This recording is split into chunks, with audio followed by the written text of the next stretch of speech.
يا رب دايما تكونوا طيبين وبخير. معاكم جيهان. النهارده هنعمل اكله لطيفه قوي اللي هي البوفتيك او الاسكالوب بانيه، اللي دايما الناس بتشتكي ان قشرته بتنفصل عن اللحمه نفسها. احنا هنعمل حاجه تركايه كده صغيره ناخد بالنا منها، هنتظبط ازاي وهتبقى جميله جميله جدا، وهنبقى محتفظه بقشرتها زي ما احنا شايفين، وشكلها جميل مع الاسكالوب بانيه. طيب احنا هنبدا معانا دلوقتي هنجيب كيلو بوفتيك متقطع من الجزار. ده بيتقطع من وش الفخده، بيجي لنا زي ما حضراتكم شايفين كده، بيبقى في الكاس بتبقى مفروده، وهو الجزار بيبقى فاردها، واللي حابب يفردها اكتر من كده زي ما هو عاوز، بس هي علشان ما تتقطعش يعني هو فاردها على اقصى درجه علشان تستوي بسرعه اولا ما تاخدش وقت خالص. وهنشوفها دلوقتي نحط لها التتبيله بتاعتها. انا طبعا التتبيله هنا واخده بودره بصل وبودره ثوم وملح وفلفل وحبهان وجنزبيل. دي خلطة بسيطة جدًا، مش هنحط فيها بقى حاجة تكون سايلة، يعني لا هنحط ليمون ولا هنحط خل، لإن دول السبب في إن القشرة بتتنطر بعيد عن اللحمة، فما نحاولش نحط أي حاجة قلوية تبعد القشرة عن اللحمة. هنحط بس التتبيلة العادية بتاعتنا كده، وهنعملها بالبيض والبقسماط. هتبقى حاجة خفيفة جدًا، ما بتاخدش وقت، وأكلها جميل جدًا مع مكرونة أو بطاطس، بتبقى حلوة جدًا.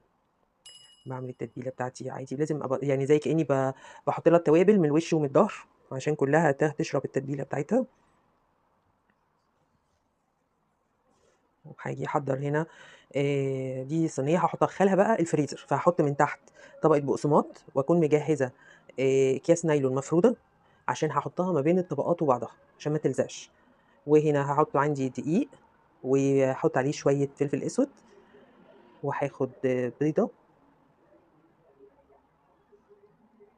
حبة لبن صغيرين زي ما اتفقنا إن اللبن ده ما يخلّيش البقسماط يتحرق في الزيت، وبيدّي له شكل حلو أوي. هي دي السوايل الوحيدة اللي هنحطها مع الخلطة دي.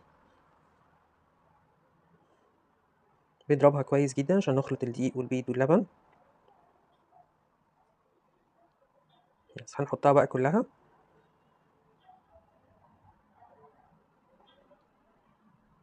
ونخلطها بقى كويس، نحاول ندخّل كل التتبيلة في اللحم مع بعض، بحيث إن هي تغطيها كلّها.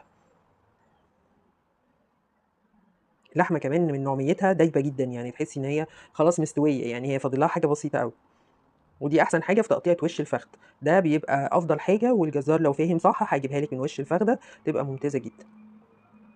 عشان كمان ما تشدِّش، يعني يُستحسن الاسكالوب بانيه ما يشدِّش معاكِ، يعني يبقى مفرود ويفضل على الحجم بتاعه ما يقلِّش أوي، لو جبناها من أي قطعة تانية بتقِل وبتكِش. بس وبعدين نحطها في البقسماط، ولازم تتحط في الفريزر على الأقل ساعة قبل القلي، بتبقى ماسكة نفسها، وما بن ما بتفُكِّش خالص التتبيلة، ولا بتفُك العجينة اللي فوقها اللي إحنا عاملينها. هاكمّل الكمية كده، ولازم أحُط ما بين الطبقة والتانية كيس بلاستيك. أنا باجيب أكياس ساندوتشات وباقطّعها كده، بتبقى من الجنب واحد وبافردها، يعني مش شرط تجيبي الرقات اللي هي مخصوصة يعني، يعني ممكن الواحد يستفيد من الحاجات اللي عنده في البيت.